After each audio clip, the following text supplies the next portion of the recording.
Day 12కి నా wait 81 kgs. మొత్తం 2.6 kgs తగ్గాను. ఒక వారం రోజులు నేను మరలా బ్యాచిలర్ అయ్యాను. సో నా మీల్స్ నేనే చేసుకోవాలి. యూజువల్గా నా మీల్ ప్రిపరేషన్ ముందు రోజు నైటే స్టార్ట్ అవుతుంది. బ్రేక్ఫాస్ట్కి 2 spoons oats, nuts, chia seeds, అలానే పీనట్ బటర్ అండ్ మిల్క్. వీటిని ముందు రోజు నైటే ఫ్రిడ్జ్లో పెట్టుకుంటాను. లంచ్కి నేను mostly chicken plus vegetables or chicken plus రైస్ని ప్రిఫర్ చేస్తాను. ఇంట్లో ఉన్న ఉప్పు, కారం, మసాలా, పెరుగు వేసుకుంటే మన మ్యారినేషన్కి రెడీ. ఏది అటు ఇటు అయినా ఉప్పుతో బ్యాలెన్స్ చేసేయడమే. చికెన్ని బాగా మ్యారినేట్ చేసుకొని దాన్ని ఫ్రిడ్జ్లో పెట్టేస్తాను.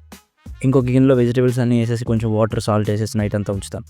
మార్నింగ్ లేచి చికెన్ని ఎయిర్ ఫ్రైయర్లో 200 డిగ్రీ సెంటిగ్రేడ్లో 15 మినిట్స్ చేస్తే రెడీ అయిపోతాయి.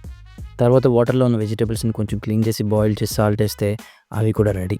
ఇంకా రెడీ అయిన చికెన్ని, వెజిటేబుల్స్ని అలానే దాంతోపాటు కొంచెం కర్డ్ని వేసుకొని నేను లంచ్ బాక్స్ పట్టుకెళ్తాను. ఈవినింగ్ ఆఫీస్ అయిన తర్వాత వెంటనే జిమ్కి వెళ్తాను. ఈరోజు లెగ్ డే. అసలు లెగ్ డే అంటే మామూలు టార్చర్ ఉండదు, అయినా తప్పదు కదా. వర్కౌట్ ఫినిష్ చేసి ఇంటికి వచ్చిన తర్వాత మళ్ళీ 150 grams chicken and 1 glass milk. ఇది నా డిన్నర్. సో బ్యాచులర్గా వండుకోవడం పెద్ద కష్టమేం కాదు, కానీ కడుక్కోవడమే నరకం.